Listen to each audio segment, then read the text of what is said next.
Avery Coleman never imagined her quiet, predictable life in Maplewood, New Jersey could shift in a single evening. At 12, she tried her best to stay invisible, especially since her father's new wife, Sloan Whitford, moved in 3 months earlier. Sloan was polished, confident, always dressed like she had stepped out of a Manhattan boutique window.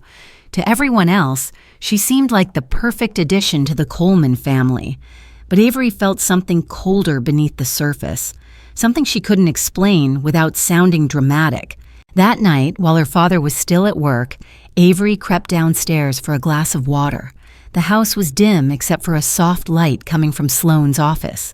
Avery heard her voice first, sharp, clipped, nothing like the smooth tone she used around Daniel. She wasn't yelling, but every word sounded tense, pressured, almost fearful. Avery froze in the hallway when she heard her own name. "She's too quiet," Sloan whispered harshly into the phone. "Kids like her notice things. I need to handle this before Daniel finds out anything." Avery's heart lurched. She didn't know what she had supposedly noticed, or why Sloan sounded so desperate. She leaned closer, careful not to make a sound. Sloan paused, listening to the other person on the line, and her voice dropped even lower. "No, I can't wait anymore. If he learns the truth, everything falls apart. I just need a little more time. Then I'll make sure Avery doesn't get in the way." Avery's fingers tightened around the railing. She didn't understand what truth Sloan meant. She didn't understand why she was suddenly part of some secret conversation she never asked to be in. And she didn't know yet that this moment would unravel her entire world. The door to Sloan's office suddenly creaked open. Avery Coleman had always been the kind of girl people described as gentle, soft-spoken, observant, the one who stayed behind after class to help a teacher stack books or straighten chairs. After her mother, Elise, passed away from a long illness, Avery learned to shrink herself in order not to burden her father, Daniel, who was carrying the weight of grief he never knew how to express. There were nights when Avery would find him sitting alone at the kitchen table with a cold cup of Starbucks coffee beside his untouched paperwork, staring at nothing. She never interrupted. She just quietly placed a blanket around his shoulders and returned to her room. For 2 years, their small home felt like a place held together by silence and routines. Daniel worked long hours as a systems engineer in Newark, coming home exhausted but trying to fake smiles for Avery. She appreciated every attempt, even the clumsy ones. They had their traditions: Saturday pancakes, Sunday trips to Barnes and Noble, where Avery would sit in the children's aisle reading while her dad browsed business books he rarely finished. Then Sloan Whitford entered their lives. Daniel met her at a technology conference in Manhattan. She was elegant, confident, someone who seemed to bring color back into his world. She laughed easily, dressed impeccably, and carried herself like someone who knew exactly what she wanted. Avery tried to welcome her truly. She remembered holding a small bouquet at their intimate wedding and telling herself she just needed time to adjust. But as the months passed, Avery couldn't shake the uneasiness growing in her chest. Sloan didn't yell or lash out, nothing obvious. It was the quiet corrections, the cold glances when Daniel wasn't looking, the pressure to act more mature, to speak a certain way, sit a certain way, stay out of the way. Avery felt her home slowly shifting into something foreign. She missed the safety of her mother's soft voice, the warmth of those Saturday mornings before everything changed. She missed the feeling of belonging. But most of all, she missed her father, the version of him who noticed her, who asked how her day was, who didn't assume she was fine just because she didn't complain. Avery didn't know her life was about to turn even more complicated, because soon Sloan would give her a reason to fear the truth behind that late-night phone call. And Avery would discover a secret that made her question everything about her new family. The contrast between Avery's world and Sloan Whitford's world was almost cinematic. 2 lives stitched together by a marriage that never quite fit. Avery had grown up in a modest, cozy home in Maplewood, where the furniture was mismatched but full of memories, and the fridge always had leftover pasta her mom used to make. Everything felt familiar, lived in, safe. That started changing the moment Sloan moved in. She brought with her a completely different universe. Scented candles from Fifth Avenue boutiques, framed photos of Manhattan skylines, and a set of house rules typed neatly on her MacBook Air. The living room, once filled with Daniel's old college posters and Avery's school crafts, became a display space, minimalist, polished, and unnervingly quiet. Even Avery's bedroom didn't escape the transformation. Sloan replaced her colorful bedding with muted tones and suggested she start acting her age. Daniel didn't see anything wrong. He thought Sloan was simply trying to make the house feel more organized. Avery tried to believe that too. One Saturday, Daniel took Sloan and Avery to a dinner at a stylish restaurant overlooking the Hudson River. It was Sloan's idea. A family night, she said brightly. Avery felt small in her simple dress, surrounded by guests in designer outfits and delicate jewelry that sparkled under soft lights. Sloan ordered confidently, speaking to the waiter like she belonged there. Daniel seemed proud just to be beside her. Avery, meanwhile, picked at her food, feeling like a visitor in someone else's family. Throughout dinner, Sloan chimed in with subtle remarks about Avery's posture or her quietness. "She's shy," she told the couple at the next table with a tight smile. "We're working on that." Avery didn't correct her. She simply lowered her eyes and let the moment pass, like she always did.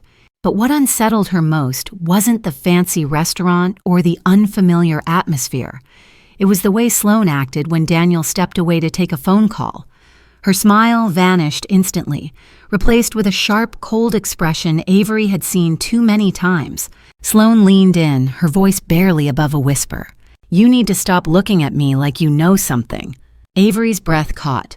Before she could respond, Daniel returned, cheerful and unaware, taking his seat between them. And Avery realized this elegant world wasn't just different.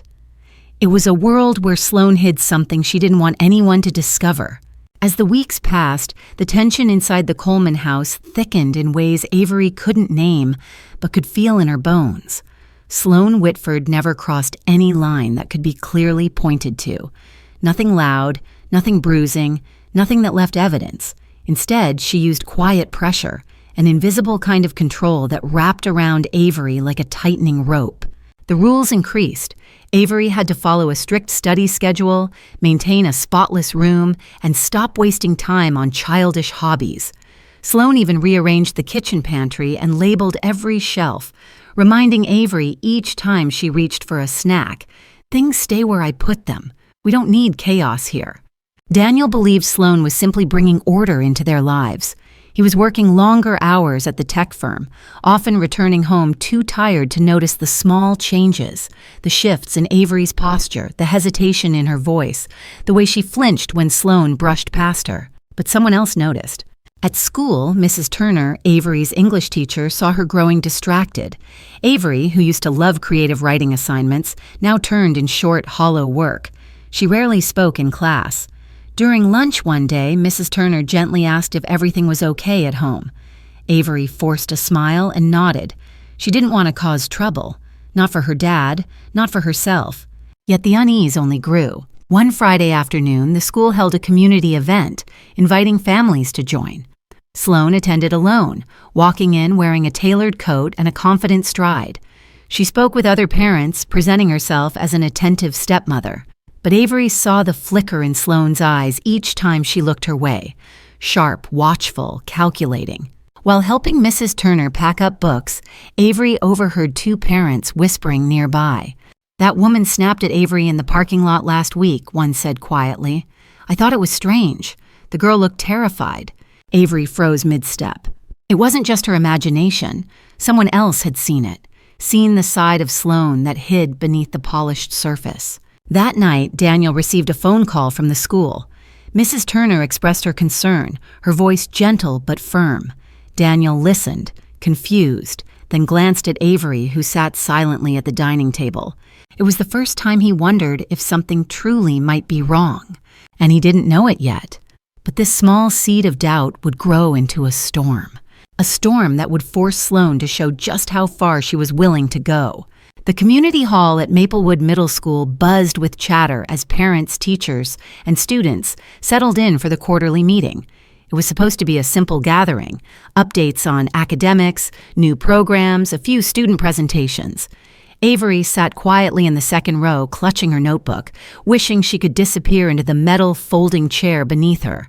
Daniel arrived late from work, still wearing his ID badge and holding a half-finished cup of Starbucks. He squeezed Avery's shoulder apologetically and offered a warm smile. She returned a small one. Just having him beside her made her feel steadier. But then Sloan walked in. Wearing a fitted cream coat and heels that clicked sharply against the floor, she scanned the room, her eyes landing on Avery with a softness that looked real. But Avery knew better. Daniel waved her over, unaware of the tension immediately forming in his daughter's chest. The meeting progressed smoothly until a teacher invited parents to speak about their children's progress. Without warning, Sloan stood. "I'd like to share something about Avery," she said with a practiced smile. Avery's stomach dropped. Sloan continued, voice carrying through the room. "She's been struggling emotionally. At home she has outbursts, shuts down, refuses to communicate. We're very worried about her stability." A low murmur rippled through the crowd. Avery's face burned. Outbursts? Refusing to communicate. She gripped the edges of her chair so tightly her fingers trembled. She glanced at Daniel, who looked blindsided. "Sloan," he said quietly, "what are you talking about?" Sloan pretended not to hear. "We've been considering professional supervision. She may need more structure than we can give." Avery felt tears rising. Hot, humiliating, impossible to swallow back. She stood abruptly, shaking her head. "That's not true," she whispered, but her voice cracked. The room fell silent. 20 pairs of eyes watched her struggle to breathe, watched her wipe her cheeks in small, embarrassed motions. Sloan placed a hand on her heart dramatically. "See, this is what I mean. She's overwhelmed. She needs help." Daniel rose from his seat, anger flickering through his expression.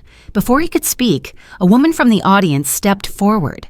Avery recognized her, the mother who sometimes chatted with Mrs. Turner after school. "That's strange," the woman said, "because I saw you raise your voice at Avery last week in the parking lot." Sloan's face stiffened. Daniel slowly turned toward her, something sharp awakening behind his eyes. And that was the moment the entire room realized Sloan's perfect image was starting to crack. The fallout from the school meeting lingered in the Coleman household like a storm cloud that refused to move.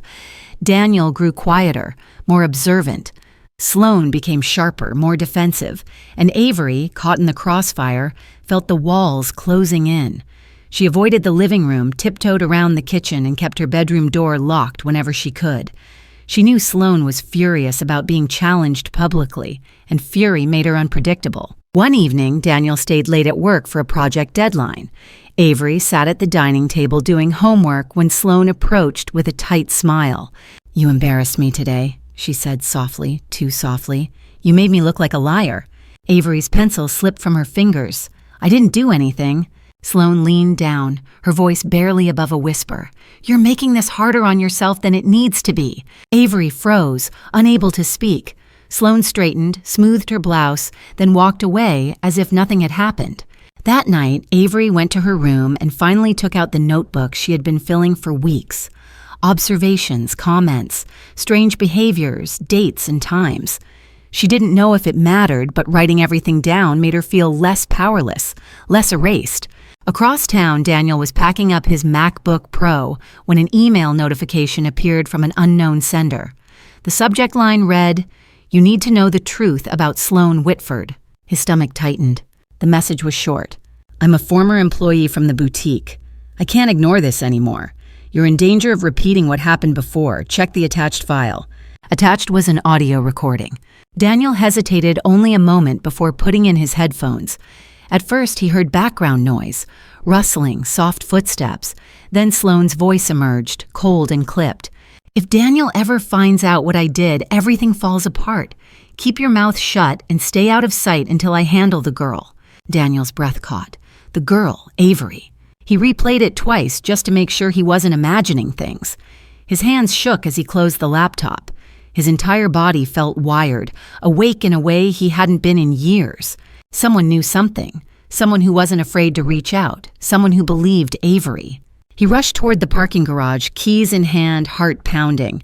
Because if Sloan had handled anyone before, then Avery might be in far more danger than he ever realized. Daniel drove home faster than he should have, gripping the steering wheel as the recording replayed in his mind. Every word from Sloan's voice cut deeper, twisting through memories he had ignored, small red flags he dismissed as stress or adjustment. He had wanted so desperately to believe he'd rebuilt a family after losing Elise that he hadn't looked closely at the cracks forming right in front of him. When he walked through the front door, the house was unnervingly quiet. Too quiet. He called for Avery. No answer. His pulse jumped. He checked her room first. She sat on the floor beside her bed, knees pulled to her chest, her notebook open in front of her. She looked up quickly, swiping at her face even though she wasn't crying, just scared, alert, like she'd been waiting for something to happen. Daniel knelt beside her. "Avery, can we talk?" She hesitated, then pushed the notebook toward him. "I wrote stuff down. I didn't know if it mattered." He opened it, flipping through pages filled with dates, notes, conversations. Nothing dramatic on its own, but together forming a pattern he could no longer deny. Every entry hit him with a weight he wasn't prepared for. "Why didn't you tell me sooner?" His voice cracked despite his effort to hold it steady. "You were happy," Avery whispered, "and I didn't think you'd believe me." Daniel shut the notebook gently. "I'm sorry," he said, the words heavy with guilt. "I should have paid more attention." Before Avery could respond, a soft click sounded from the hallway. Sloan stood in the doorway. Her expression was unreadable at first, composed, elegant, almost serene, but her eyes settled on the notebook in Daniel's hands, and something darkened behind them. "What's going on?" she asked calmly, too calmly. Daniel rose slowly. "We need to talk, now." Sloan's smile tightened. "If this is about the nonsense your daughter is writing—" "It's not nonsense," Daniel snapped, startling even himself. "And I'm done ignoring what's been happening." Avery held her breath. Sloan's gaze flicked between them, calculating, assessing her advantage slipping away. For the first time, her mask faltered. Daniel stepped protectively in front of Avery. "You need to leave the house tonight. I want space until I understand everything." Silence stretched, brittle and dangerous. Sloan finally exhaled, her expression cooling into something sharp and chilling. "This isn't over, Daniel." Then she looked directly at Avery, and the glint in her eyes warned that whatever came next would be far worse than before. After Sloan left the house that night, the air didn't feel lighter the way Avery hoped it would. Instead, it felt full, crowded with unspoken fears and unanswered questions. Daniel tried to reassure her, telling her things would get better now, but Avery could see the worry in his eyes. He wasn't just shaken, he was scared of what he didn't yet understand. Over the next few days, Daniel worked with a lawyer and the police to document what he had, a precaution, they said, just to be safe. Avery didn't want to ask what safe meant. She already sensed that Sloan wasn't someone who took losing well. At school, Avery felt herself drifting through the hallways like a shadow. Teachers spoke gently to her. Friends noticed she was quieter than usual. During lunch, she slipped away, seeking a place where the noise couldn't reach her. She found it, as she often did, inside the Barnes & Noble near campus. The staff knew her by now. She'd spent countless afternoons in the corner of the children's section, reading until the world made sense again. That day, she tucked herself between two shelves and opened a book she didn't really read. She just needed the weight of it in her hands. A soft voice broke her quiet. "Rough week?" It was Maya, a college student who worked at the store and often chatted with Avery. She had a kind face, warm eyes, and never asked too many questions. Avery nodded, unsure where to start. "You don't have to tell me anything," Maya said gently. "You just look like someone carrying too much." Avery looked down. "My stepmom. She wasn't what people thought." Maya didn't react with surprise or pity, just a slow, understanding nod. "Sometimes grown-ups pretend better than kids do." Those words cracked something open in Avery. She didn't spill everything, but she talked about the pressure, the fear, the feeling of disappearing inside her own house. Maya listened without interrupting, without judging. When Avery finished, Maya said quietly, "Your dad loves you. He'll figure this out." Avery wanted to believe that. She really did. Just as she stood to leave, Maya's phone buzzed. She glanced at the screen, her expression tightening. Avery, your dad just called the store. He's looking for you. Avery blinked. Why? What happened? Maya steadied a hand on Avery's shoulder. Avery, he said someone reported seeing Sloan near your school. And suddenly, the safe little pocket of calm Avery had found began to crumble around her. Daniel arrived at Barnes & Noble within minutes, breathless, his tie askew, his eyes scanning the aisles with frantic urgency. When he spotted Avery beside Maya, relief broke across his face, followed immediately by something heavier, something that made Avery's stomach twist. He knelt down and cupped her shoulders. Are you okay? Did anyone approach you? Did you see her? Avery shook her head, startled by the intensity in his voice. Dad, what's going on? Daniel exhaled shakily and stood, running a hand through his hair. A neighbor called me. They saw someone who looked like Sloan circling the school parking lot today. Twice. Avery felt the bookstore's warm, cozy lighting turn cold. Why would she be there? That's what scares me, Daniel said quietly. He thanked Maya and guided Avery out of the store, keeping her close, as if the very air outside posed a threat. They reached the car, and as soon as the doors shut, Daniel spoke again, this time with a seriousness Avery had never heard from him. I need to tell you something, he said. I got an email about Sloan. Avery's chest tightened. About what she said on the phone? Daniel froze. You heard her?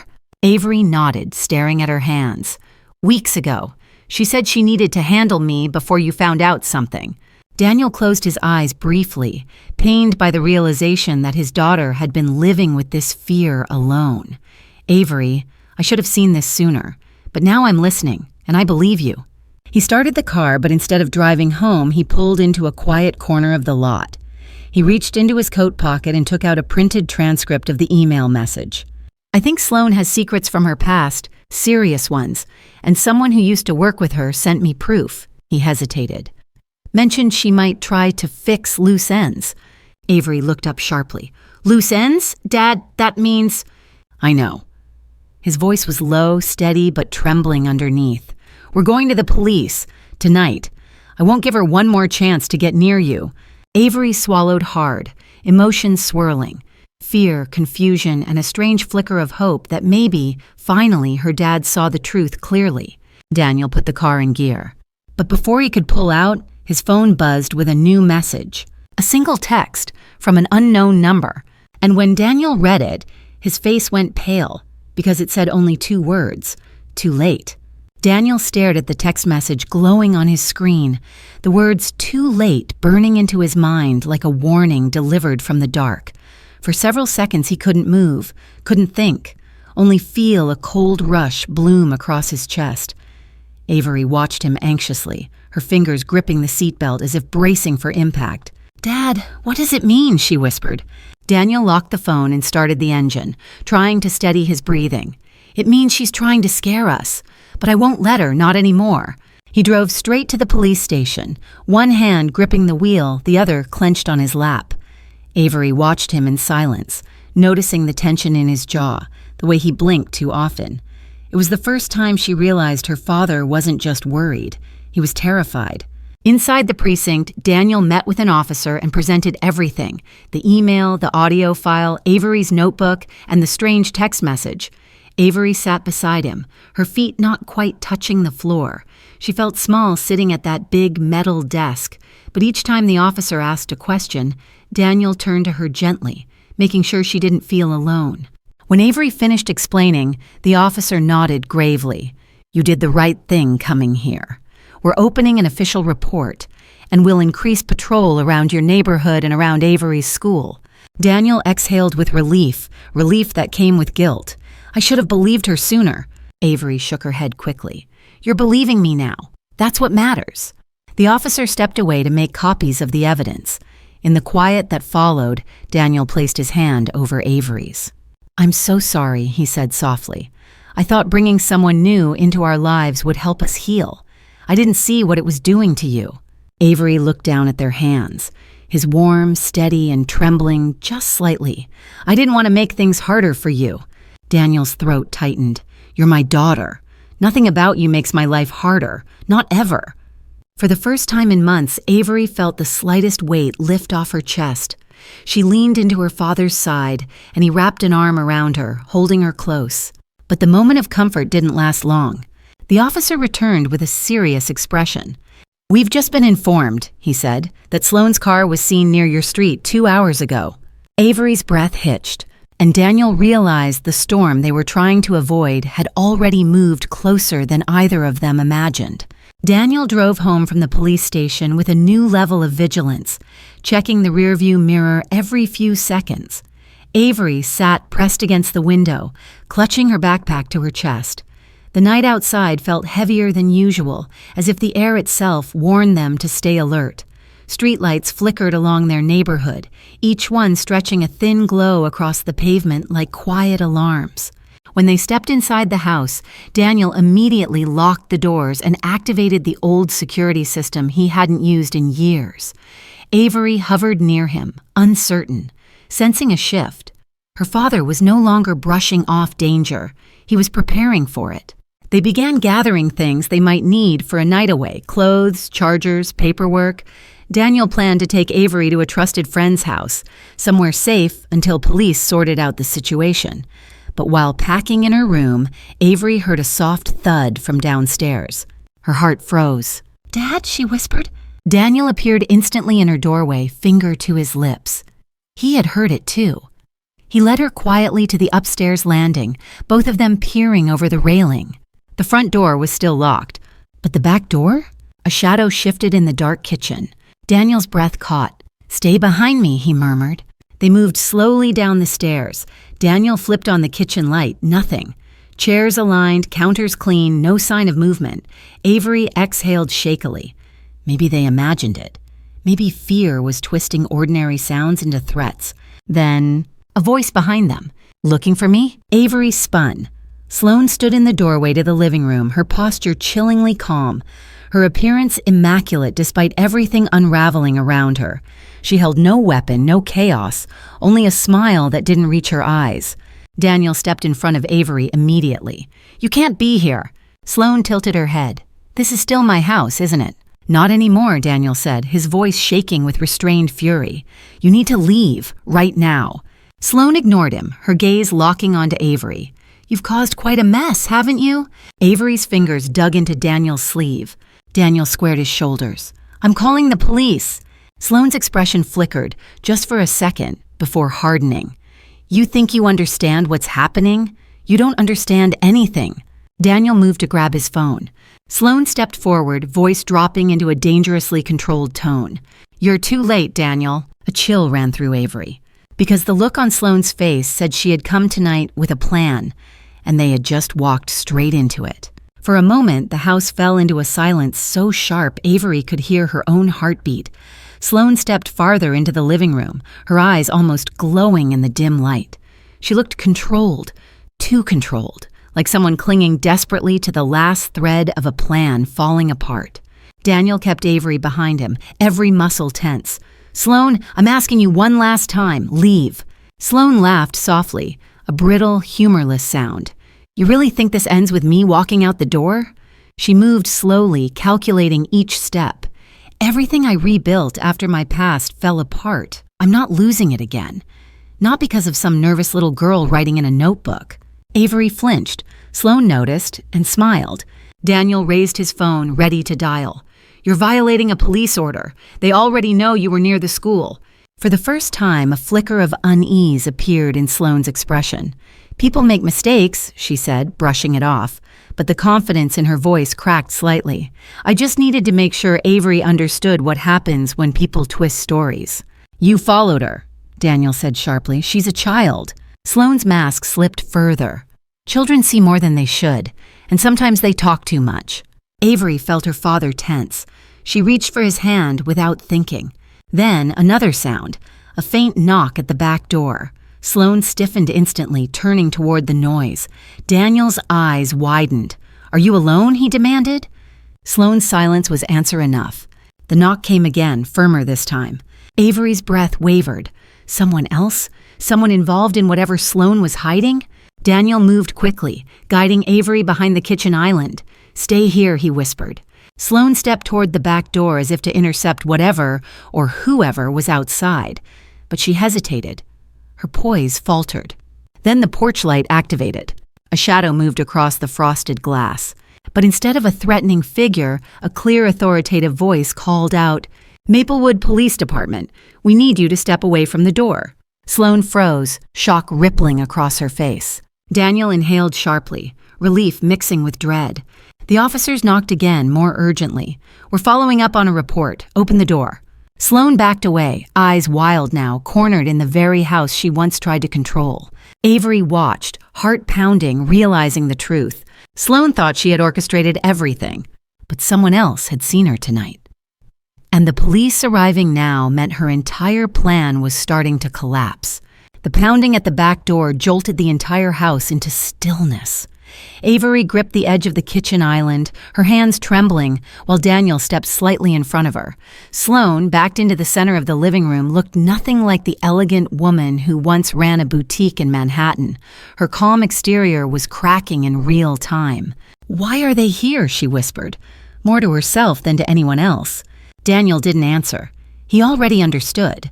Someone must have reported seeing her car again, maybe a neighbor. Maybe the same person who had warned the police earlier.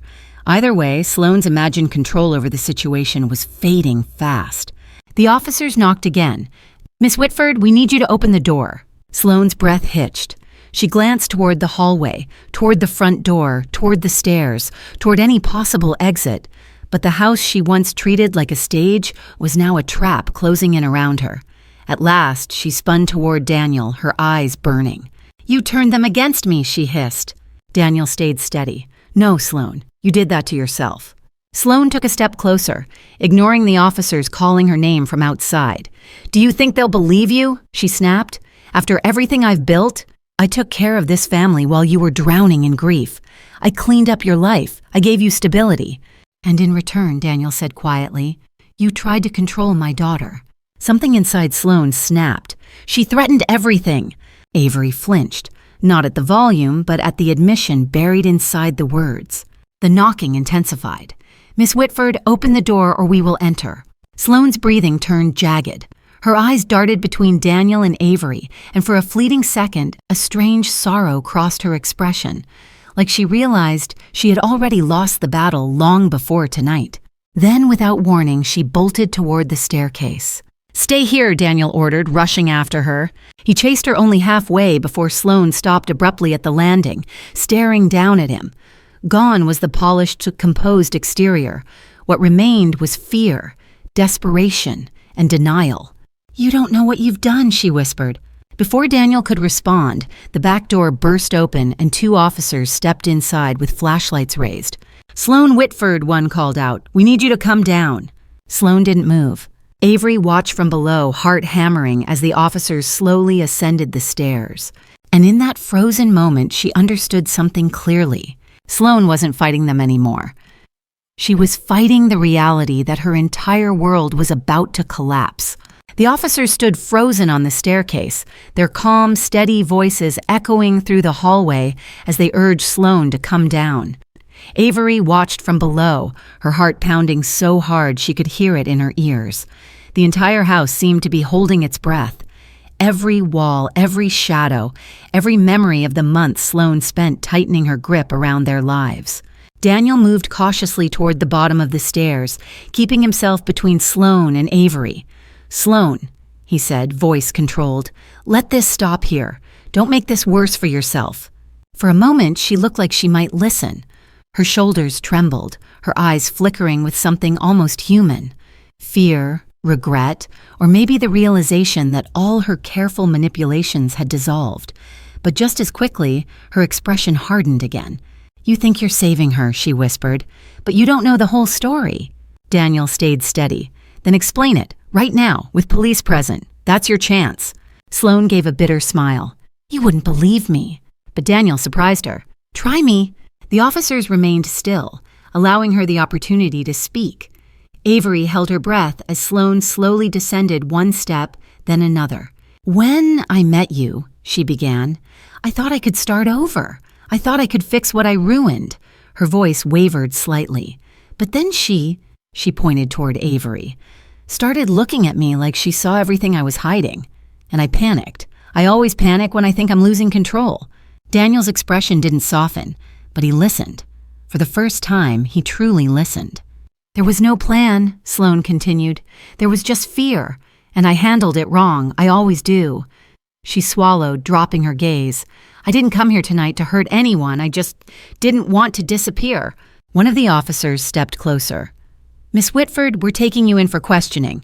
You'll have the chance to speak with counsel and present your side." Sloan looked at Daniel one last time. "You were the first person who ever made me feel stable. I didn't know how to keep that." Daniel didn't respond. Some truths didn't deserve answers. The officers gently guided Sloan down the remaining stairs. She didn't fight them. She didn't speak again. She just walked out the front door, and for the first time in months, the house no longer felt claustrophobic. But as the door shut and police lights washed across the living room windows, Avery realized something unsettling. This wasn't the end, because the truth about Sloan's past hadn't been unraveled yet. The house felt strangely hollow after the officers escorted Sloan outside. For the first time in months, Avery could breathe without feeling someone watching her every move. Yet the silence that settled over the living room wasn't peaceful. It carried questions, heavy and unspoken. Daniel locked the front door, double-checked the windows, then turned to Avery. "We're staying with Tom tonight," he said gently. "I don't want to take any chances." Avery nodded. She didn't want to stay another minute in a place where every room still held echoes of Sloan's presence.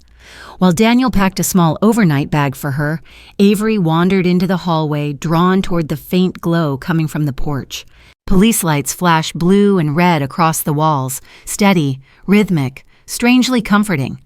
Two officers stood near their patrol car, speaking quietly. Another officer walked out of the house, holding a sealed evidence envelope. Avery swallowed. Evidence of what? Daniel soon joined her. "Let's go, honey." But before they stepped outside, one of the officers approached with a thoughtful expression. "Mr. Coleman, we need a quick word." Daniel tensed. "Is something wrong?" "Not wrong," the officer clarified, "but important. We checked the license plate on Miss Whitford's car." He paused. "It wasn't registered in her name." Daniel frowned. "Then who?" "A man from her previous address," the officer explained. "Someone she was associated with during a financial investigation 2 years ago." Avery felt a chill crawl up her arms. Sloan had hinted at a past, but not like this. Daniel's voice sharpened. "Is he dangerous?" "We're not making assumptions," the officer replied carefully, "but we're following up. If Miss Whitford felt cornered enough to come here tonight, it's possible someone else involved in her past might surface." Avery's stomach twisted. She had just begun to feel safe again, and now a new shadow appeared. Someone they'd never met. Someone Sloan might have been hiding from. The officer continued. "You mentioned receiving a text message earlier. The number was unregistered. We'll track it, but be cautious. Stay with family or friends. Keep phones on. Report anything unusual." Daniel nodded, his jaw tightening with determination. "We will." As they walked to the car, Avery clung to her father's arm. The night air was cold, crisp, almost too quiet. She looked back at the house, the windows glowing softly under the porch light. It was no longer just the place where Sloan had lived. It was now the center of a story that wasn't finished. And somewhere out there, another piece of Sloan's past was already moving into place. Tom's house in South Orange felt warmer than Daniel expected. He had called ahead, voice strained, and Tom, an old friend from college, opened the door before they even reached the porch. "You both stay here as long as you need," he said, pulling them inside without hesitation. Avery felt a small surge of relief. Tom's home smelled like cinnamon and old books, nothing like the tense, hollow air of their own house. Daniel settled Avery in the guest room while he stepped into the kitchen to speak with Tom. Avery pretended not to listen, but their voices carried far enough for her to catch fragments. "Is she stable?" Tom asked. "I don't know," Daniel admitted. "She said things tonight that scared me." Avery wrapped her arms around herself. She didn't want to fear anyone, but the unease lingered even after Sloan had been taken away. Later that night, as Avery sat on the guest bed scrolling cautiously through her school assignments, Daniel's phone buzzed. He glanced at the screen, then answered immediately. "Oh, Mr. Coleman?" a calm police officer's voice said. "We have updates." Daniel stepped into the hallway. "Go ahead." "We searched Miss Whitford's vehicle. Several documents were inside. Financial statements, notes, and something else." The officer hesitated. There was a list of names. Yours and Avery's were on it? Daniel felt the world tilt. Why? We're still analyzing, the officer replied, but we also contacted the man connected to the car's registration. He provided information that changes the context. According to him, Miss Whitford left their former workplace under investigation. She feared someone involved might blame her for what happened. Daniel pressed a hand to his temple. So she was scared? Possibly. Scared people sometimes act irrationally, but there's more. He said she mentioned moving to a quieter town to start over before her past caught up. When her job in Maplewood didn't provide the stability she expected, she may have felt pressured. Daniel exhaled slowly. He wasn't excusing her behavior, not for a second, but he understood the weight of desperation. "We'll stay here tonight," he said. "Call me with anything else." After hanging up, he returned to the guest room. Avery looked up, searching his face for answers. "Dad, what did they say?" Daniel sat beside her, placing a steady hand on her shoulder.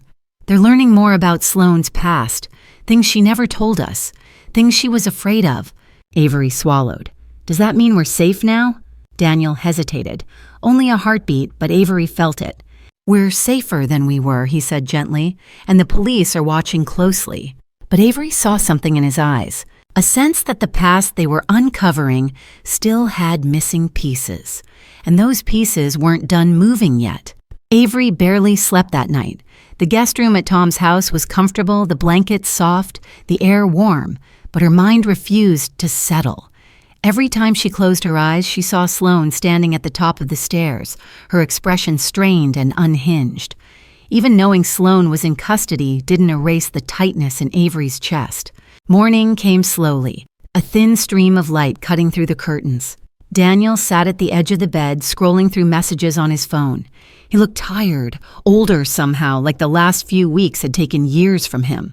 "Did you sleep at all?" Avery murmured. He gave a small, tired smile. "A little. You?" Avery shook her head. Before Daniel could respond, Tom knocked lightly on the door. "Hey," he said, keeping his voice low. "There's someone from the precinct on the phone. Says it's important."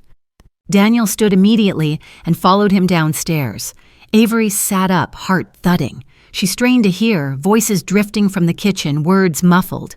She only caught fragments. New information. Not acting alone. Phone records. A chill went through her. When Daniel returned, his expression was controlled but uneasy. He sat beside her again. "Avery," he said gently, "we need to talk about something the police found." She braced herself. "What is it?" Sloan wasn't sending all those messages. Some of the communication came from a second number, someone who contacted her repeatedly over the last few months. "So the text you got, the too late one, wasn't from her?" Daniel shook his head. "They don't think so." Avery's breath caught. "Then who?" "They're still figuring that out, but this person knew about you and me and everything going on in the house." Avery felt the world tilt. Why would someone else care about us? Daniel hesitated. "The man tied to the car registration? He said Sloan cut ties with certain people before moving here, people who didn't want her leaving." Avery stared at him. "So, someone might be following her?" "Yes," Daniel said quietly, "and the police think that person might be trying to reach us too." For the first time, Avery realized the truth. Sloan wasn't the only threat. Someone in her past was watching, waiting, circling like a shadow she couldn't escape. A knock suddenly sounded on the front door downstairs. Tom's voice drifted up, cautious but tense. "Daniel, you better come see this." Daniel stiffened, eyes widening, and hurried toward the hallway. Avery followed, pulse racing. Because what waited at that front door would change everything they thought they knew about the danger around them. Daniel hurried downstairs with Avery close behind him, her bare feet barely touching the steps.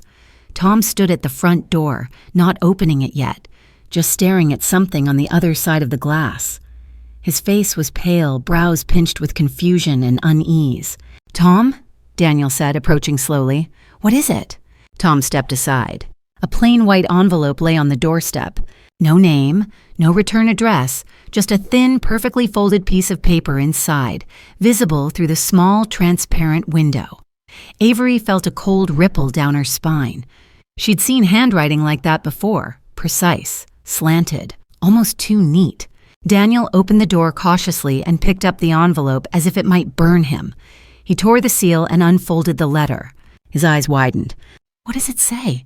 Avery whispered, gripping his sleeve. Daniel swallowed. "It says, 'You made a mistake taking her away. We need to talk.'" Avery's heart dropped. "Is it from Sloan?" Daniel shook his head slowly. "No, this isn't her handwriting. This is someone else." Tom crossed his arms, tension visible. "You said the police mentioned another person involved in her past, someone she might have been afraid of." Daniel nodded, rereading the note. "It fits." Avery felt the room tilt slightly. "Dad, how did they find us here?" Daniel didn't have an answer, but Tom did. "Your car was parked outside overnight," he said gently. "If someone was watching the house or the police, they might have followed." Avery pressed a hand to her chest. "Does this mean they took Sloan's arrest as a threat?" "Maybe," Daniel said quietly. "Or maybe they think I know more than I do." Suddenly, Daniel's phone buzzed on the coffee table. A text. Avery leaned close as he opened it. "Unknown number. You should have listened to her." Avery stopped breathing. "Listen to who?" Daniel looked at her, his expression turning grim. "Sloan." Tom moved toward the windows, checking the street. "I don't see anyone," he muttered, "but we need to call the police. Now." Daniel dialed immediately, explaining the letter and the text. The officer on the line didn't hesitate. "Stay inside, lock all doors. We're sending a unit." Avery sank onto the couch, shaking. She thought taking Sloan away would end things. She thought the worst was behind them. But now, it wasn't Sloan's face haunting her. It was the shadow of someone she had never met. Someone who knew where they were. Someone who had a message to deliver. And this time, the danger wasn't just trying to get in. It already knew exactly where they were hiding. The minutes until the police arrived felt stretched and brittle, as if the whole house were made of glass. Avery sat beside Daniel on the couch, her knees drawn close to her chest. Tom hovered near the window, careful not to be seen from outside. No one spoke. Even the hum of the refrigerator sounded too loud. When two officers finally knocked, clearly, firmly, Daniel exhaled for the first time in what felt like hours. They were invited inside, and the lead officer, Detective Harris, spread the envelope and the note across Tom's dining table. "This handwriting matches documents tied to someone we've been investigating," Harris explained. "A man named Victor Hale. He was a financial associate of Miss Whitford 2 years ago." Avery felt her breath catch. "Was he dangerous?" "Not in a violent sense," Harris clarified gently, glancing at her with a reassuring expression. "But he was involved in fraudulent activity. When it was exposed, he blamed Sloan for abandoning the operation. She fled. He didn't." Daniel rubbed his face. "So he's trying to pull her back in?" "Or punish her for leaving," Harris said. "But here's the important part. He's not after you or your daughter. He's using you to get to her." Avery's heart squeezed. She wasn't a target. She was leverage. Detective Harris continued. "We believe he saw Sloan being taken into custody tonight. That may have triggered him to reach out, but he won't come here. He wants information, not confrontation." Daniel straightened, protective instinct rising. "So what happens now?" "We've already located him," Harris replied.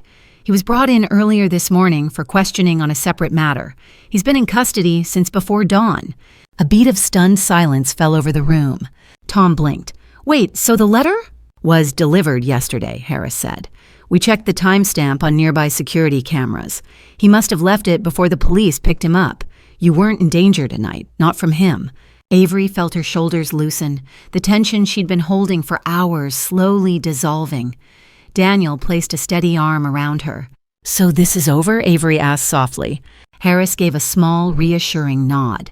"Yes, Sloan will face legal consequences for her actions, and Hale is already contained. You're safe." Avery let out a breath she'd been holding for what felt like weeks. But then Harris added carefully, "There's one more thing you should know. Something about Sloan's last statement before we booked her." Avery and Daniel exchanged nervous glances. Harris cleared his throat. "Sloan asked to speak to you, Avery, because she said she had one final truth to tell." Daniel hesitated, unsure whether meeting with Sloan again was wise, but Detective Harris assured him the conversation would take place in a controlled environment, with officers present at all times. Avery sat quietly beside her father as they drove to the precinct, nervous but stronger than she had been weeks ago. She wasn't the frightened girl hiding in corners anymore. She had faced the worst and survived it. Inside the small interview room, Sloan sat behind a table, hands folded, no longer polished or composed. She looked tired, truly tired for the first time. When Avery entered, Sloan didn't lift her eyes right away. Only when Daniel sat beside his daughter did she finally speak. "I didn't ask you here to defend myself," she said softly. "That part is over." Avery didn't answer. She waited. Sloan took a shaky breath. "I wanted to tell you something I never said out loud. None of this was your fault. You were just a kid who saw too clearly. I blamed you for things that had nothing to do with you." Her gaze flicked to Daniel. "I blamed both of you because it was easier than facing what I'd done in my past." Daniel's jaw tightened, but he let her continue. "I came into your life hoping for a reset," Sloan admitted. "But I carried all the wrong pieces with me. Fear, guilt, the need to control everything before it slipped away again. And when I felt you," she looked at Avery, "getting close to the truth, I panicked. Not because I hated you, because I didn't want you to see who I really was." Avery listened, her heart steady. "You hurt me," she said quietly. Not angry, not accusing, just honest. Sloan nodded, eyes wet. "I know, and I'm sorry. I can't undo it, but I can admit it." Detective Harris ended the meeting shortly after. There was no dramatic twist, no final threat, just a woman confronting the consequences she could no longer outrun. When Avery and Daniel stepped out into the bright afternoon air, Avery felt something she hadn't felt in a long time: lightness. Weeks later, calm returned. Sloan faced legal consequences. Victor Hale remained in custody. Daniel repaired the house, making it feel like home again. Avery returned to school, joined a new book club, and began rediscovering parts of herself she'd pushed down. And on a quiet Saturday morning, over pancakes just like before, Daniel smiled at her. "You're safe now," he said. Avery believed him, because for the first time in a long time, their life was theirs again. Stable, peaceful, and finally free. And just like that, our story comes to a close. But you're still here, right? If you've stayed with me until this moment, it means something in this journey touched your heart in a real way. Maybe it reminded you of your own strength, or someone you once protected, or even a moment when you had to rebuild yourself from the ground up. What Avery went through teaches us something deeply human. Healing begins the moment we choose truth over fear. The Stoics used to say, "You have power over your mind, not outside events." Marcus Aurelius wasn't talking about pretending everything is fine. He meant that courage grows the moment we decide to face what hurts instead of running from it. Life doesn't always give us fair beginnings, but it does offer us choices: who we become, who we protect, and what we walk away from. And like Avery, we all deserve a place where we feel seen, safe, and understood. So if this story moved you, even a little, stay with us. Hit like, share the video, and subscribe so more people can find stories that remind them they are stronger than their fears, wiser than their doubts, and worthy of peace. You're not alone here, and I'm glad you stayed.